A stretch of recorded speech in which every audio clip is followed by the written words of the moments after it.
पद्मिनि विशालाक्षी जय त्वं श्रीपतिप्रिये जय मातर्महालक्ष्मी संसारार्णवतारिणी महालक्ष्मी नमस्तुभ्यं सुरेश्वरी हरिप्रिये नमस्तुभ्यं दयानिधे पद्मालये नमस्तुभ्यं च सर्वदे सर्वभूतहितार्थाय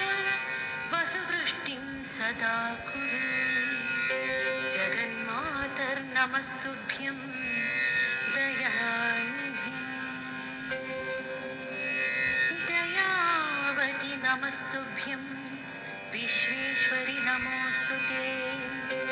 नमः श्रीरार्णवनुते नमस्त्रैलोक्यधारिणे वसुवृष्टि नमस्तुभ्यं रक्ष मां शरणागतं रक्ष त्वं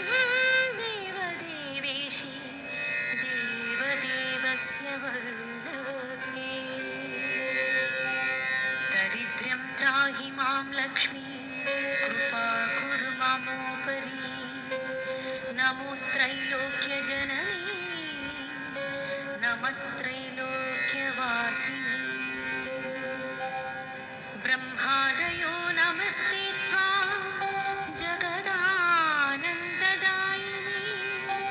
विष्णुप्रिये नमस्तुभ्यं जगद्धिते अर्तिहस्ति नमस्तुभ्यं समृद्धिं कुरु मे सदा अब्जवासी नमस्तुभ्यं ललितायै नमो नमः चञ्चलायै नमस्तुभ्यं चपलायै नमो नमः नमः प्रद्युम्नजननी मातस्तुभ्यं नमो नमः परिपालय माता मां तुभ्यं शरणागतं शरण्ये त्वां प्रसन्नोऽस्मि कमले कमलालये परित्राणपरायणे पाण्डित्यं शोभते नैना न शोभन्ति गुणान्नरे शीलध्वं नैव शोभत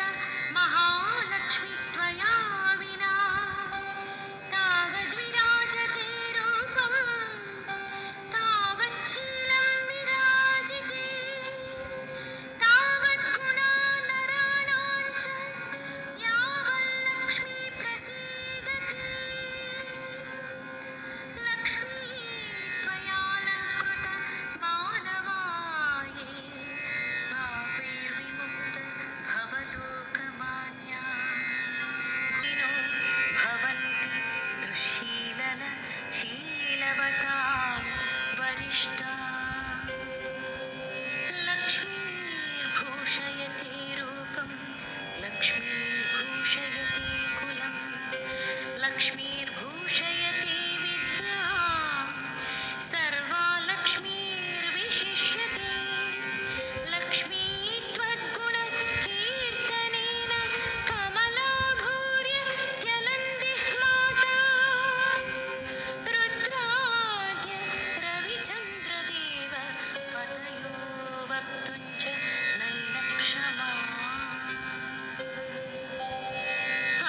अस्माभिस्तव रूपलक्षण गुणान् वक्तुं कथं शक्यते मातर्मां परिपाहि विश्वजननी हृत्वामवेष्टं ध्रुवम् दीनार्तिभीतं भवतापपीडितं धनैर्विहीनं तव पार्श्वमागतं कृपानिधि त्वां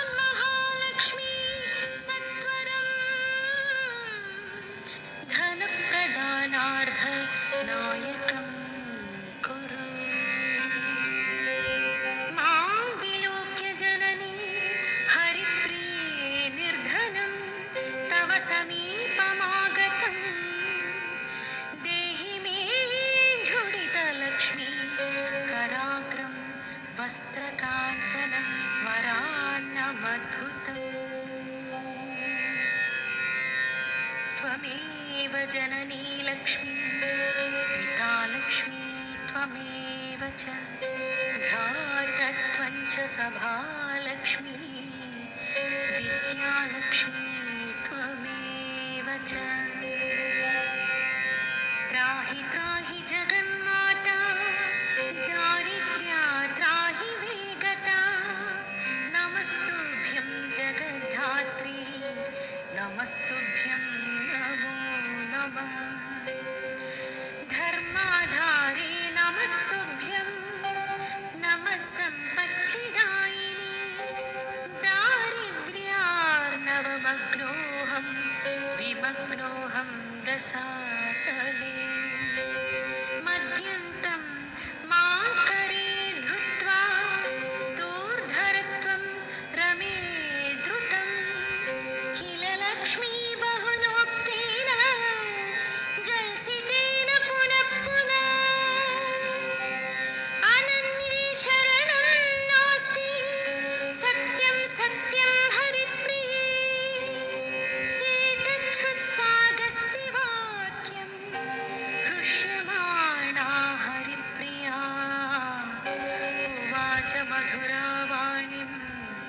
तुष्टाहं तव सर्वदा उवाच यद्वयोक्तमिदं स्तोत्रं यः पठिष्यति मानव शृणोति च महाभाग तस्याहं वशवर्तिनी नित्यं पठति यो भक्त्या